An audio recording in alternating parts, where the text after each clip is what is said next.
what makes Mike a believer? What makes Mike someone who really confident in his faith? Well, since I was very young, I don't remember what age, but I'm going to guess it was around 7 or 8 years old. I can remember asking my mom, how do I get to heaven? And she'd say, well, you just have to do more good than bad. And I said, well, okay. I know I'd pulled my sister's hair, I'd hit her, I'd made her cry. And I'd say, what if I do more bad than good? And she said, well, then you go to be with the devil in hell forever. And I'm thinking, well, where am I in that mix? So when I was 10 years old, this Christian magician came to our church, and they combined all the Sunday school classes together. And he would do these magic tricks, these illusions, whatever you want to call them. But he would relate the gospel message of Jesus to them. And for the first time, Thomas, I understood that it wasn't anything that I did that earned my way to heaven, because the bad that I did would keep me from heaven. It was what Jesus did for me in dying and rising from the dead, and that by becoming his follower, I could have eternal life. And he gave an invitation. And I remember I went forward, and I remember two girls went forward. There were three of us. And I was thinking, this is exactly what the kind of answer I've been looking for. Mm-hmm. And so I think that's the day I became a true Christian. Now, of course, I was 10 at that time. And, my thought processes weren't really developed at that point. Yeah. So by the time I'm in graduate school in my early 20s, I'm beginning to ask difficult questions, tough questions. How do I know Christianity is really true?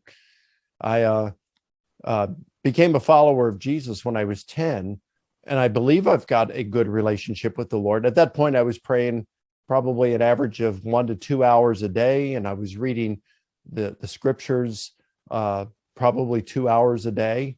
And so I was really committed and into it, and I was enjoying it. It wasn't work for me. It was easy. If I prayed an hour a day, it just went by so fast. Amazing. And of course, you know this as a married guy. When you're single, you have a lot more time on your hands, right?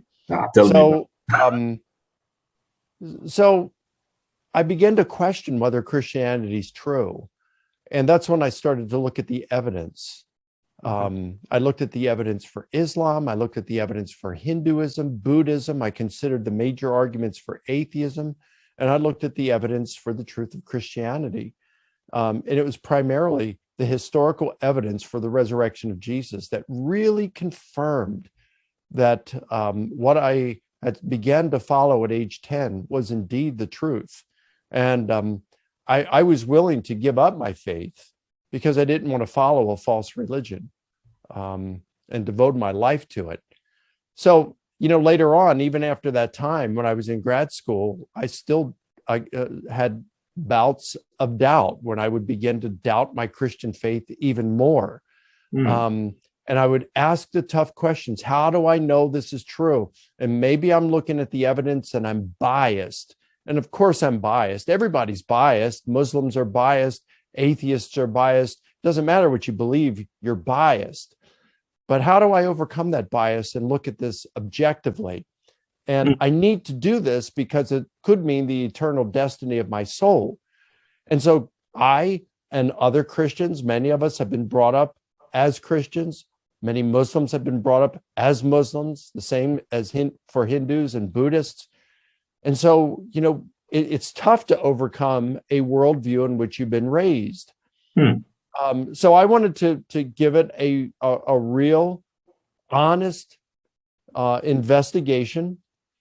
And so I did a PhD research in it. I did six years. Well, actually 5.5 years of intensive research. That was on top of the 4 years or more of research that I had already done on it. So, there's over 10 years of research that I've done in this, but 6 years of heart-wrenching, trying to be as honest as possible research and willing to give up my faith. And in the end, I still believe that Jesus rose from the dead. I think it's by far the best historical explanation of the data. So the short answer to your question, Thomas, I became a Christian because the gospel message I had heard at age 10 made sense to me. But I am still a Christian today because the historical evidence for the resurrection of Jesus I find very compelling, more compelling than any other alternate explanation or worldview.